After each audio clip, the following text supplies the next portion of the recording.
This is a lamb with no mark, without blemish.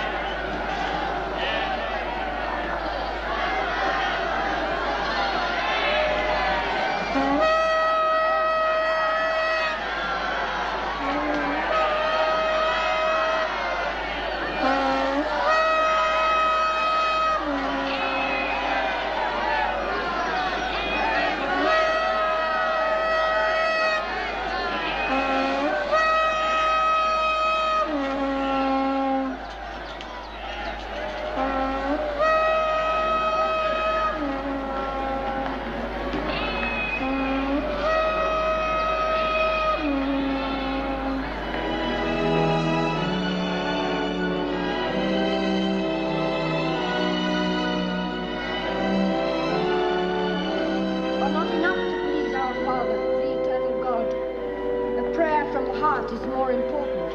Do you remember what King Solomon said after he built the temple? Standing in front of the altar of the Lord, he spread out his hands and said, "Can God indeed dwell with his creatures on earth? Heaven itself, the highest heaven cannot contain thee. How much less this house that I have built? Yet attend to the prayer and supplication of thy servant, O Lord, that thine eyes may always be upon this house, day and night, this place of which thou didst say, it shall receive my name." Son, we've been looking for you everywhere. Why were you looking for me everywhere? Did you not know you would have found me in my father's house? Hai, selamat datang ke Legacy.tv dalam satu lagi video perbincangan melalui Injil Lukas, dan ini adalah episod yang ke-25. Dan dalam episod kali ini kita akan memperhatikan dan membincangkan daripada Lukas bab yang kedua ayat ke-41 hingga ayat yang ke-53, dan dengan ini kita menghabiskan bab yang kedua. Now, dalam perbincangan ini kita tidak akan mendalaminya dengan lebih lagi, dan kalau kamu berminat untuk mendalaminya dengan lebih lagi, saya sarankan kamu dengar melalui Legacy.tv podcast, dan itu link saya akan kongsikan di bawah dalam description untuk video ini. Nah, apabila kita masuk dalam petikan ini, kita melihat tentang bagaimana Yesus semasa dia berusia 12 tahun, dia dikatakan berada di bait suci, dan ada drama yang terjadi dekat sana. Secara ringkas, drama dia begini. Yesus dan juga ibu bapanya, iaitu Yusuf dan juga Maria, pergi menyambut perayaan Paskah. Dan apabila mereka pergi ke sana, mereka pergi beramai-ramai. Ataupun dalam bahasa Inggeris dikatakan they go in caravan. Dan itu sangat penting kerana mereka harus dalam big group, kerana mereka dari Galilea, mereka harus pergi ke Yerusalem di Yudea. Dan apabila mereka pergi beramai-ramai, itu untuk helping them daripada menjaga keselamatan antara satu dengan yang lain, dan juga share resources. Dan yang ketiga ialah kerana ini perayaan, ada rasa pesta sikit lah kalau mereka pergi beramai-ramai. Now, caravan ini kalau kamu tengok cerita yang di padang-padang pasir kan, so mereka akan pergi berombongan beramai-ramai. Dan semasa dalam perjalanan itu, ibu bapa Yesus, Maria dan juga Yusuf, mendapati Yesus tidak ada dalam kumpulan itu. Now, Maria menganggap Yesus bersama dengan Yusuf kerana umur Yesus 12 tahun, hampir berjangkau kepada umur bagi orang Yahudi umur 13 tahun, dipanggil sebagai Bar Mitzvah, the son of the law. Oleh itu dia dianggap sebagai adult ataupun seorang yang sudah dipertanggungjawabkan untuk firman ataupun hukum Taurat itu sendiri. Jadi bagi Maria, dia ingat umur Yesus 12 tahun, mestilah dia bersama dengan bapa dia kan. Dan Yusuf berfikir, sebab dia belum lagi masuk kepada umur 13 tahun, masih lagi 12 tahun, tentu dia juga berfikir bersama dengan Maria. Jadi dalam perjalanan itu, kedua-dua mereka nervous mendapati bahawa mereka kehilangan Yesus. Kehilangan anak, kamu bayangkan kehilangan anak pada ketika itu. Tapi ingat, mereka berjalan beramai-ramai in caravan, either bersama dengan rombongan keluarga ataupun sesama kampung lah, mereka pergi bersama. Dan akhirnya selepas 3 hari mereka menjumpai Yesus di bait suci, dan sesuatu yang menarik terjadi di sana, mungkin kita akan huraikan dengan lebih lagi nanti. Dan di sanalah Yesus menyatakan bahawa, tidakkah kamu tahu aku harus berada di rumah Bapakku? Dan dari sana kita melihat respon ataupun interaksi antara Yesus dengan Maria dan juga Yusuf. Dan oleh itu kalau kamu belum lagi baca petikan ini, saya sarankan kamu baca. Now, apabila kita pergi kepada petikan ini, mari kita membincangkan beberapa perkara yang saya rasakan menarik. Saya rasakan banyak perkara yang menarik tentang petikan ini, but let us go into persoalan kita yang pertama. Untuk ini saya ingin minta Priscilla dulu, saudari Priscilla, untuk membuka our discussion in this. Now, persoalan dia ni, setelah apa yang mereka alami, dan apa yang mereka telah dengar tentang Yesus yang kita sudah bincangkan daripada bab yang pertama, bab yang kedua, bagaimana Yesus dilahirkan dan sebagainya, pada pandangan kamulah, just in our perspective, bagaimana rasanya menjadi ibu bapa kepada Yesus? Kita bercakap tentang Maria dan juga Yusuf. Yes. Ya, daripada saya, kalau saya melihat daripada perspektif Maria dan juga Yusuf, dan juga berdasarkan perkara yang telah mereka alami dan juga diperkatakan oleh orang-orang di sekeliling mereka tentang Yesus, daripada situ saya berpendapat sudah tentu adanya rasa tanggungjawab yang sangat besar dalam diri mereka. Karena sejak dari awal lagi kita tahu bagaimana Tuhan telah berfirman melalui malaikat bahwa Yesus itu ialah Mesias, yaitu anak yang akan dilahirkan oleh Maria itu ialah Mesias. Dan dia akan menjadi penyelamat untuk seluruh bangsa macam tu. Jadi itu merupakan satu firman Tuhan yang saya rasa memerlukan komitmen dan juga tanggungjawab yang sangat besar daripada Maria dan juga Yusuf. Dan saya percaya bahwa mereka berasa bertanggungjawab terhadap pembentukan Yesus itu bagaimana. Mestilah seharusnya seturut dengan Tuhan yang telah menjadikan semuanya itu berlaku. Ya, itu daripada saya. sebab I think I like how you respond yang terakhir sikit tadi. Mereka harus membesarkan Yesus, sebabkan mereka masih lagi hidup dalam hukum Taurat pada ketika itu. Dan saya mau tekankan dengan lebih lagi, then we must remember that Jesus is a Jew, seorang Yahudi. So we need to remember that. Dia bukan orang Malaysia sebagai rakyat Malaysia dan sebagainya. Dia seorang Yahudi, oleh itu ibu bapa dia juga akan melakukan perkara seperti memberi persembahan menurut hukum Taurat dan sebagainya. Okay, yang pertama ada rasa tanggungjawab, right?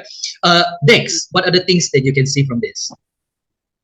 Kalau daripada saya, dia hampir sama dengan Chris, tapi saya menggunakan perkataan beban di dalam hati lah. Dia bukan beban tak semestinya negatif tau. Okay. Ada satu beban yang that trigger you punya rasa untuk menjadi bertanggung jawab lah. So bila malaikat Tuhan datang kepada Maria dan berkata Maria akan mengandungkan, I think that is the starting point of dia punya beban di dalam hati, di mana this child adalah anak yang suci bah. Jadi to be a mother, begitu juga dengan Joseph, dan to be a father, ada beban di dalam hati mereka untuk melakukan yang terbaik bagi anak ini dan juga untuk menjadi contoh yang terbaik juga. Itu yang saya lihat. Ya, so saya juga ada saya tulis beberapa ayat di sini. Saya katakan they are responsible, sama seperti apa yang Paris katakan, dan juga I think mereka juga merasakan they want to giving the best, kan, give the best, seperti apa yang Dex katakan.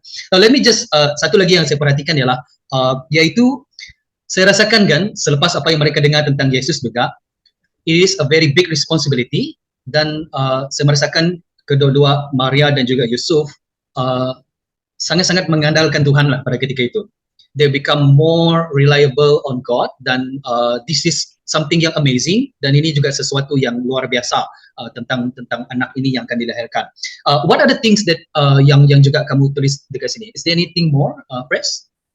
Ya, kalau sebab dalam tu sudah ditulis bahwa Yesus dia tidak bersama dalam rombongan mereka yang kembali mereka perayaan Paskah, dan cari rupanya dia di Bait Suci. Dan imagine-lah perasaan ibu bapa apabila dia melihat anaknya berada di Bait Suci. Bayangkan pada waktu sekarang kan, kalau ibu bapa melihat anak dia tidak berada di tempat lain, tetapi berada di dia, alangkah bersukacitanya mereka pada waktu itu. Dan pernah saya reflekkan untuk Maria dan juga Yusuf apabila mereka mencari-cari Yesus selama 3 hari dan finally menemukan Yesus di Bait Suci dan mendengar pengajaran daripada guru-guru Taurat pada waktu itu.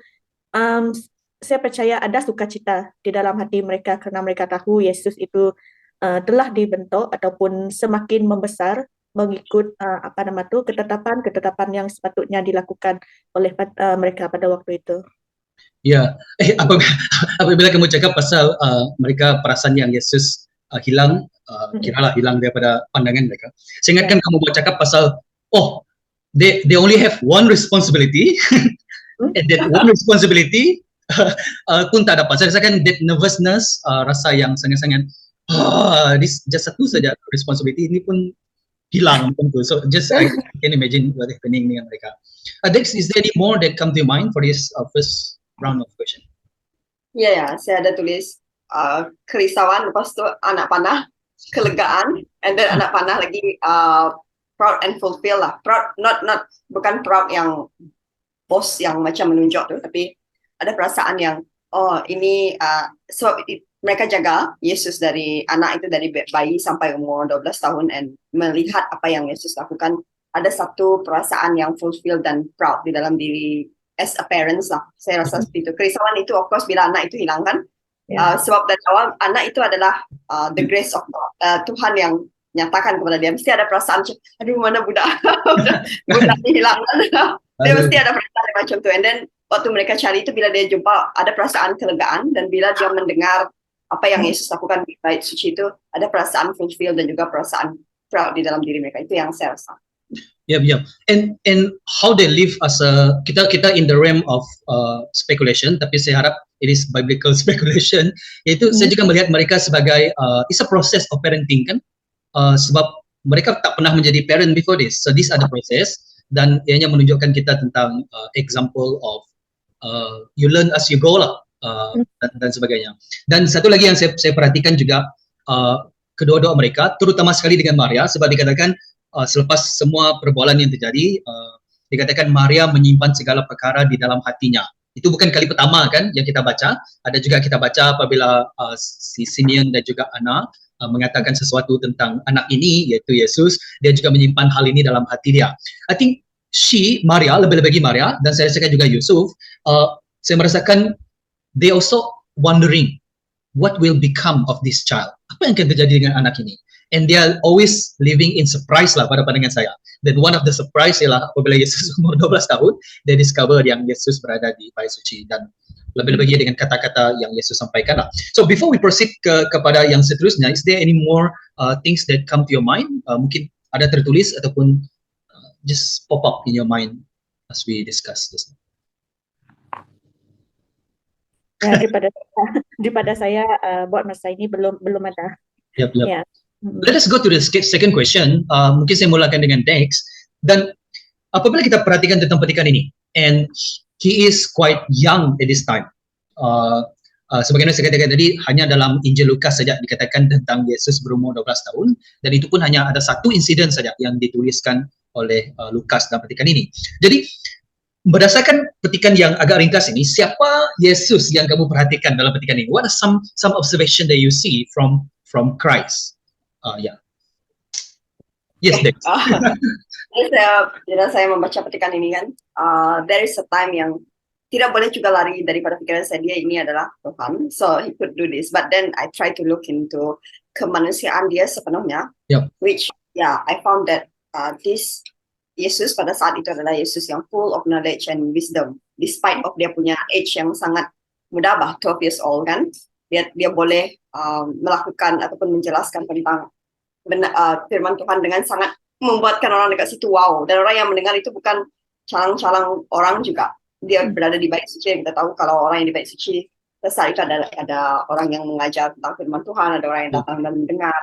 Itu saya melihat dia seorang yang full of wisdom lah. Yep. And the word day is ayat yang ke-52 dikatakan Yesus semakin membesar dan bijaksana.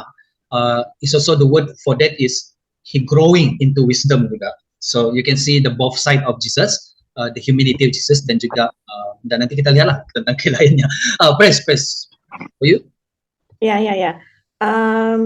Apa yang dapat saya lihat dalam Yesus kan melalui petikan ini, dia ada kerelaan ataupun ada willingness untuk bercampur, bergaul-gaul dan juga saling belajar daripada guru-guru Taurat ataupun komuniti di sekeliling dia. Apabila kita lihat kan dalam petikan ini di mana Yesus dia berada di bait suci pada waktu itu dan dia mendengar ajaran daripada guru-guru Taurat, dan pada masa yang sama kan dia turut bersoal jawab dengan mereka. Jadi ini sangat tidak heranlah kalau Yesus dikatakan dia bijaksana dan juga apa yang dia katakan itu dilihat membuatkan orang di sekeliling dia kagum, karena bagi saya Yesus ada satu kepribadian. Yang pertama, dia sudah mengerti, dia sudah mulai semakin membesar dalam dia pengertian dia akan kehendak Bapa di dalam diri dia kan. Dan yang kedua, saya lihat dia open kepada apa yang berlaku kepada orang-orang di sekelilingnya. Jadi dari situ membuatkan saya kagum Yesus pada umur dia 12 tahun, walaupun ianya bukan umur yang muda ataupun bukan umur yang dianggap sudah berusia macam itu, tetapi bagi saya masih mengagumkan saya di mana Yesus itu dia sudah mempunyai pikiran yang jauh daripada orang-orang biasa macam itu. Ya. Yeah, so I think there's my respon juga lebih kurang sama apa yang kita yang sudah dikongsikan juga. Tapi I just want to read the passage yang dekat sini. Dikatakan dalam ayat yang ke-46 hingga 47, selepas 3 hari mereka akhirnya menemui Yesus di dalam bait suci. Dia duduk dikelilingi oleh guru-guru Taurat sambil mendengar pengajaran mereka dan menanya soalan. Semua orang yang mendengar Yesus kagum akan pengertian dan jawabannya. Jadi 2 hal yang saya perhatikan tentang Yesus di sini memang sudah dijelaskan tadi, but I just want to emphasize lebih lagi, yaitu kerendahan hati Yesus. Dan bayangkan kita tahu bahwa dia adalah anak Allah, dan pada masa sama kita juga melihat kemanusiaan Allah.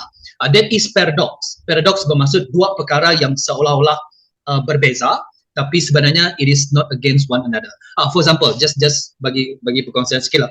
Contohnya in science, when they talk about light, cahaya, persoalan dia ialah adakah cahaya itu suatu gelombang? Is it a wave? Ataupun adakah light itu particle? Maksudnya ianya bergerak lurus. But light is both particle and juga wave, which is impossible untuk kita fikirkan. Sebab if your particle cannot become wave. Wave tak boleh jadi particle. But light is the same way. Now, sama juga dengan Yesus, dia juga sepenuhnya manusia dan sepenuhnya juga ilahi.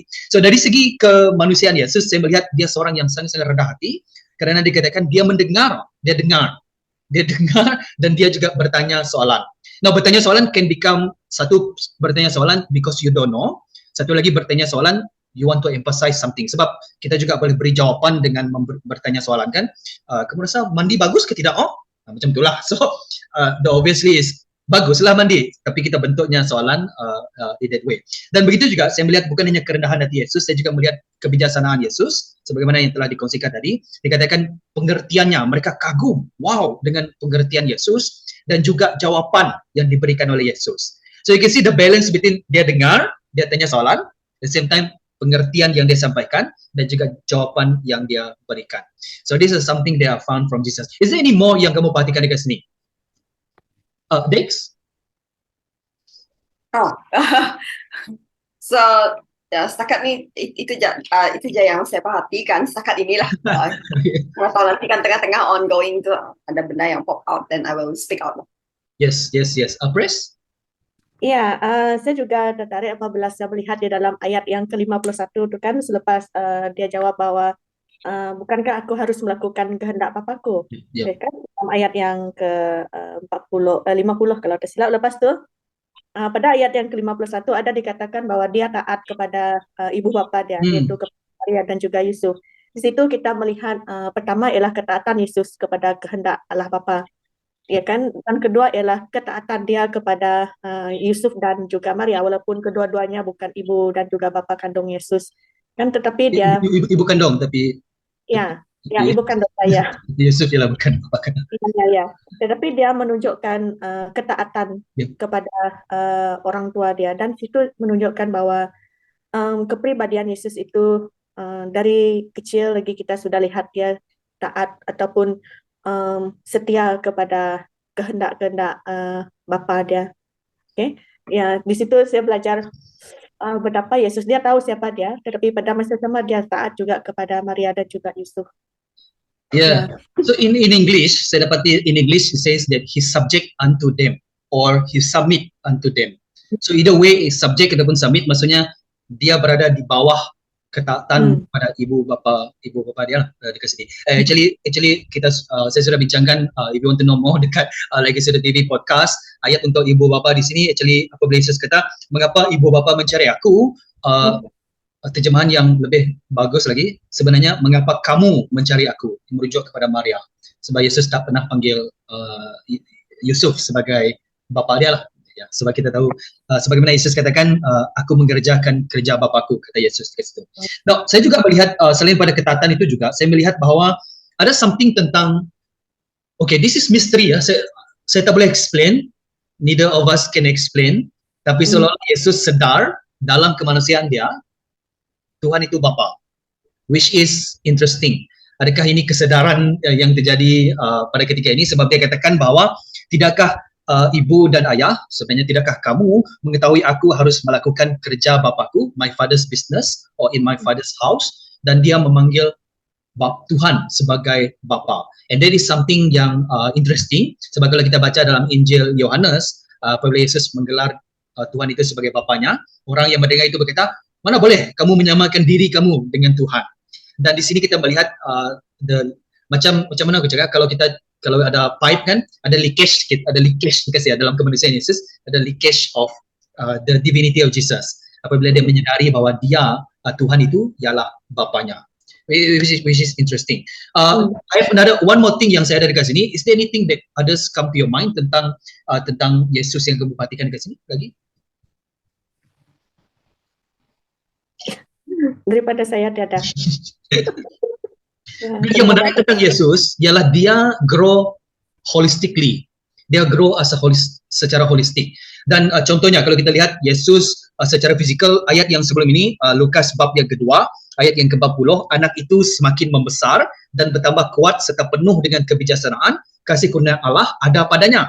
So dia grow in physical, membesar, in mentally, dan dia juga grow in emotional, juga kita perhatikan di sini, dan juga dia bertumbuh dari segi spiritual dan juga dari segi sosial, kerana dikatakan dalam ayat yang ke-52, Yesus semakin membesar dan bijaksana, dia diredai Allah dan manusia, favor by God and also man.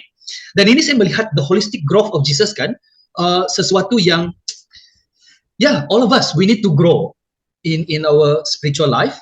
Bukan itu saja, emotional life, social life, dan juga apalagi mental dan juga emotion dan juga spiritual things lah. Sebab kadang-kadang apabila kita bercakap pasal Christianity, kita berfikir pasal kita harus bertumbuh dari segi rohani, dari segi hubungan dengan Tuhan. Tapi kalau kita lihat Yesus, dia diredai Allah dan manusia, dan dia membesar penuh dengan kebijaksanaan.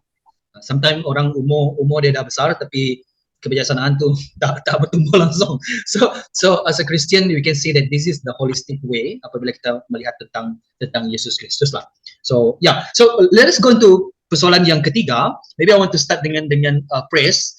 Bagaimana hubungan Maria, Yusuf dan juga Yesus, this dynamic of relationship, mengajar kita tentang hubungan rohani sesama kita, dan juga mungkin something we can learn about family life or family value daripada petikan ini. Ya, apa yang dapat saya lihat ialah mereka saling memperhatikan antara satu sama lain. In other words, sangat peduli, terutama sekali Maria dan juga Yusuf, sebab mereka orang-orang Yahudi kan, jadi mereka sudah ada ketetapan. Contohnya ialah perayaan Paskah itu tadi, yang mesti mereka lakukan sebagai salah satu daripada ibadah mereka kan. So mereka sangat peduli tentang ketetapan-ketetapan yang harus dilakukan sebagai menunjukkan bahawa mereka taat kepada apa yang Tuhan telah firmankan sejak daripada awal. Dan daripada situ kita lihat bahawa setiap mereka memastikan bahawa Yesus itu dibesarkan di dalam yang mengikut ketetapan daripada Tuhan. Jadi apa yang dapat saya belajar di sini adalah penting untuk kita saling memperhatikan antara satu sama lain, sama ada di dalam keluarga ataupun dalam antara rakan-rakan, untuk kita saling memperingatkanlah ataupun bersifat peduli tentang apa yang Tuhan telah inginkan kita lakukan di dalam kehidupan kita pada waktu sekarang. Macam contoh parenting untuk Maria dan juga Yusuf, dan kita tak tahu apa yang mereka katakan dengan Yesus kan. But of course we know that mereka mengajar firman Tuhan, something about prayer dan sebagainya. But we don't know. Tapi yang penting juga kita melihat contoh kehidupan mereka. Mereka mentaati hukum Taurat, dan itu juga salah satu perkara yang boleh diajarkan dengan younger people, even in our behavior.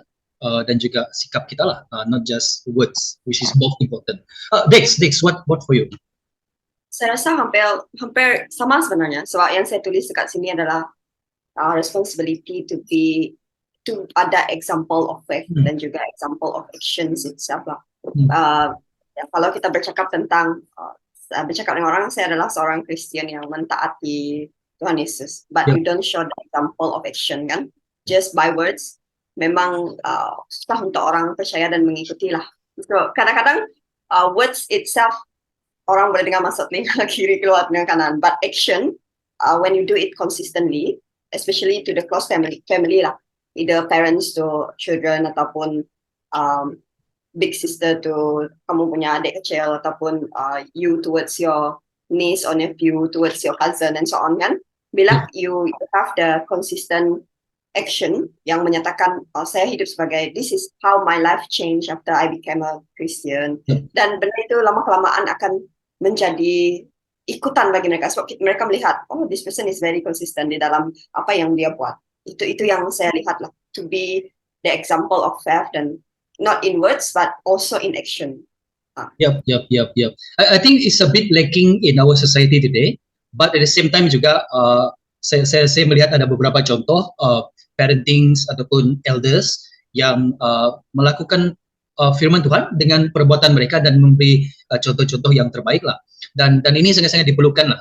Sometimes kita terlampau judgmental kepada generasi baru kan, kita cakap generasi baru ni malas, tidak baca firman dan sebagainya. But what if they learn from us? I mean, kita tak lah tua sangat kan, tapi I mean, we are adult kan, sebenarnya show some example. Another thing that I saw tentang Yesus juga ialah, I think sudah di-highlight tadi tentang ketaatan Yesus Kristus. Let me just read again supaya kamu perhatikan. Kemudian Yesus pulang bersama mereka ke Nazaret, dia taat kepada mereka. Dan that is a very very important words. Sebab you see, apabila saya membaca firman Tuhan kan, Yesus Tuhan seringkali menyatakan kepada kita, ataupun setiap kali lah, contohnya salah satu commandment ataupun salah satu perintah yang Tuhan katakan, saling mengasihi satu dengan yang lain. Okay, fine. Tapi ajaran agama lain pun mengajar ajaran yang sama kan? I mean, taklah jika bunuh dan sebagainya, mungkin ada segala, tapi generally speaking, good religion will always say love one another dan sebagainya. Dan Christianity pun cakap macam tu, tapi beyond that. Tapi you can see that Yesus sendiri ataupun bapa dengan mengutus anaknya menunjukkan dia mengasihi kita dengan lebih lagi. Dan anak iaitu Yesus mati di kayu salib bagi kita untuk menunjukkan that kind of commandment yang dikatakan kasihlah sesama kita, dan dia juga menunjukkan hal yang sama. Now, Yesus juga mengatakan bahwa sesiapa yang ingin mengikuti aku harus mengangkat kayu salib, memikul kayu salib dan ikut aku, kata Yesus. Pendek kata, Yesus asking for ketaatan kepada kita kan. We need to be faithful ataupun obedient to Christ. But Yesus sendiri juga menunjukkan semasa dia under the authority of his parent, dia taat kepada ibu bapa dia. Dan itu Yesus bukan hanya sebagai Tuhan bagi kita, dia juga menjadi sebagai example in our life tentang ketaatan. Apabila saya baca tentang pendidikan ini, saya fikir, masa zaman kanak-kanak saya dulu, saya tak tahu lah, mungkin kamu orang budak-budak baik kan, zaman-zaman kanak-kanak dulu taat kepada ibu bapa, that is conditional kan, kalau dia bagus dengan kita, saya taat lah dengan dia. But Jesus taat kepada ibu bapa dia. I mean, there's something that I understand, but actually, I need to become, not just understand, but practice obedient. Yeah. What other things come to your mind before? Satu ya, yang saya lihat kan berkaitan dengan apabila Yesus dikatakan dia semakin membesar dan menjadi semakin bijaksana, perkataan semakin itu seakan menjadi sesuatu yang di-highlightkan bila saya baca, karena ianya menunjukkan bahwa Yesus tidak secara mengejut dia membesar ataupun dia grow spiritually, ianya sesuatu yang daripada satu tahap ke satu tahap yang lebih tinggi lagi.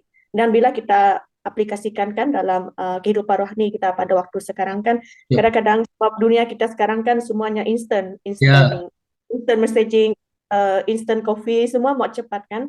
Jadi kita rasa macam ada tendensi untuk rush di result.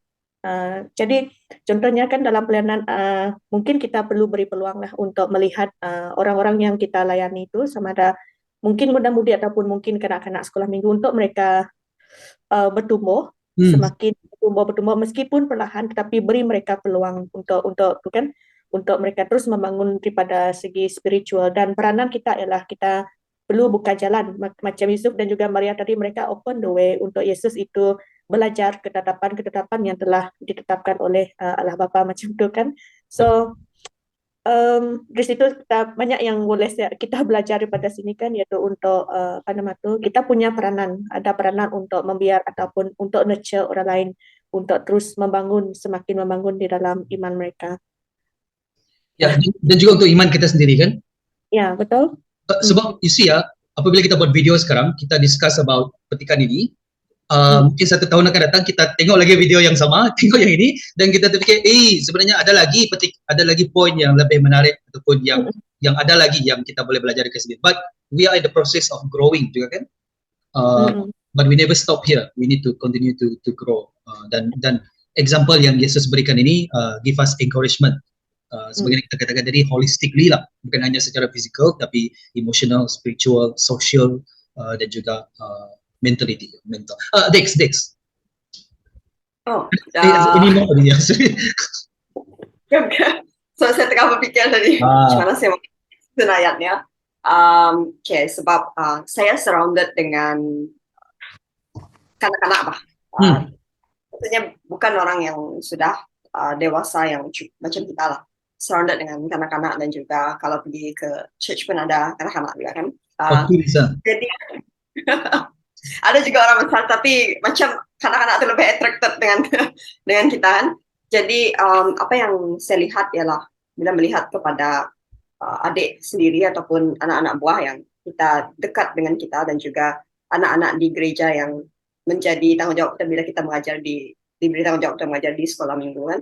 Yang saya lihat adalah pertama ialah to love them genuinely ada perasaan loving someone genuinely, budak-budak tu genuinely, and then to have the responsibility sentiasa care about their spiritual growth. Bukan bermaksud 100% on you, but you have that heart untuk care about that person yang kamu jaga, dan kamu juga yang bawa mereka, especially towards my brother juga.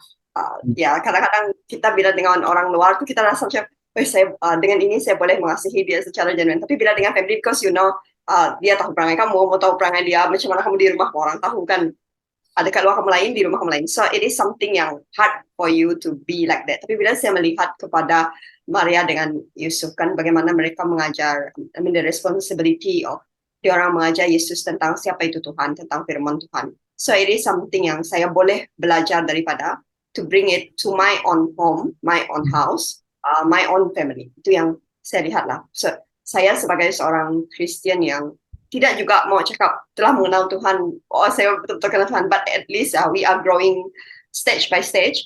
But why not saya juga membawa perkara ini ke rumah, dan to teach and bring my brothers and sisters knowing who is Jesus.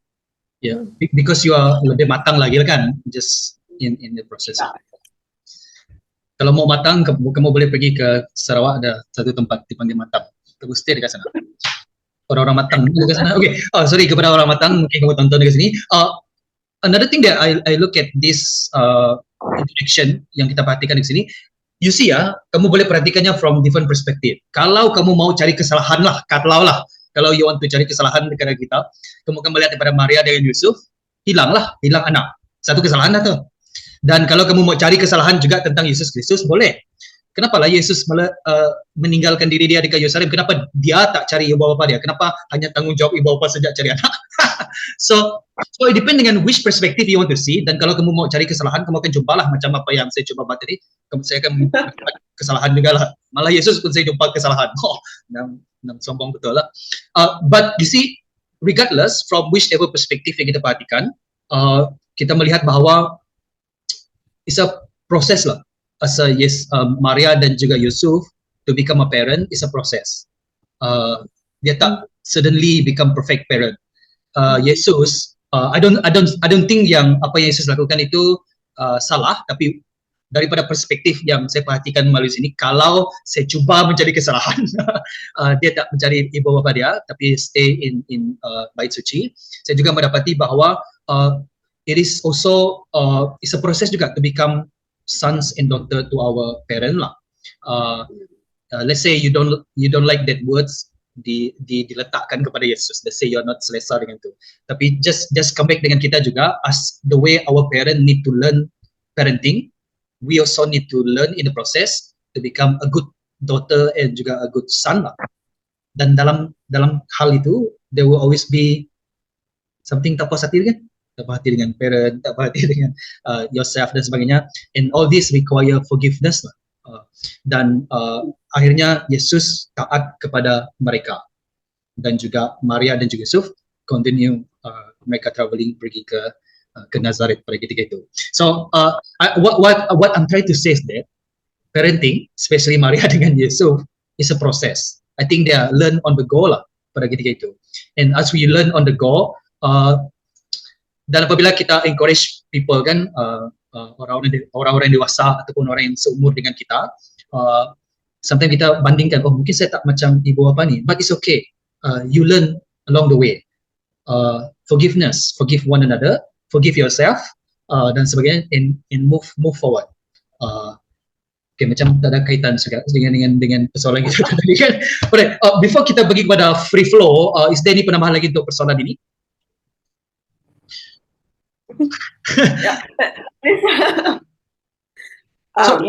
So let us go kepada what other things yang kamu belajar yang mungkin tidak dalam persoalan ini, but something else yang kamu belajar untuk kita tutup dalam perbincangan kita. Chris. Ya, satulah yang saya belajar.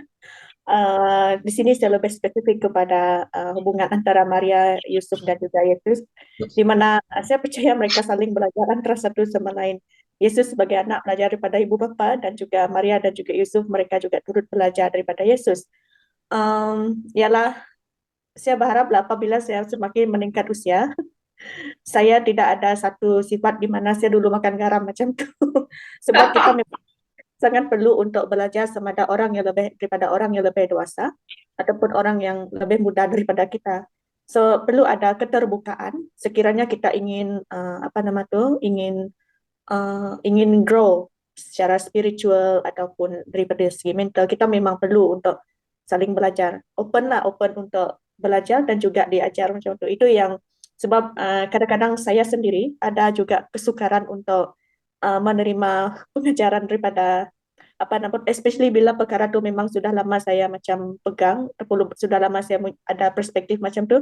Bila itu diperbetulkan, ianya memerlukan masa yang lama untuk macam belajar tentang sesuatu itu. Jadi saya berharap perlu ada openness lah untuk saling belajar itu. Actually kan, in that way, actually kita juga belajar sesuatu dengan guru-guru Taurat. Mungkin karakter yang mungkin kita lepas pandang sedikit kan. Sebab guru-guru Taurat duduk bersama dengan Yesus, dengan penjelasan Yesus, bertanya soalan dan sebagainya. Dan of course mereka umur mereka lebih tua lagi daripada Yesus kan. But they are willing to listen, even to respond dengan youth lah macam ni, macam Yesus. Interesting. Next. Kalau daripada saya melihat kepada bila Pris cakap tentang karakter, bila Pris yang berada cakap tentang grow holistically kan, tadi kan ada satu benda yang pop up dekat pikiran saya, di mana to have hati yang ingin belajar dan juga hati yang ingin ditegur, hati yang ingin mengajar. So these three things yang come out dekat pikiran saya, di mana bila kita tengok human Jesus kan, for him to be that, kita tidak untuk melihat Yesus sebagai manusia, jangan letak jauh-jauh dulu ketuhanan dia. So he is growing holistically dan membangun di dalam firman Tuhan itu sendiri, in which saya yakin dan percaya dia belajar dengan sepenuh hati yang ingin belajar, hati yang merendah diri, dan juga dia open to teguran. Dan itu yang saya percayalah, dan juga dia ada hati yang mengajar bila dia pergi ke sana kan, dia bercakap, bertanya soalan, explain what he knows. So it is something yang saya juga perlu belajar untuk, bukan sahaja kadang-kadang kita ni ada macam Pris cakap lah, bila sudah tua macam tu kan, kita akan rasa macam saya saja yang boleh mengajar, orang lain tidak boleh menegur saya sudah.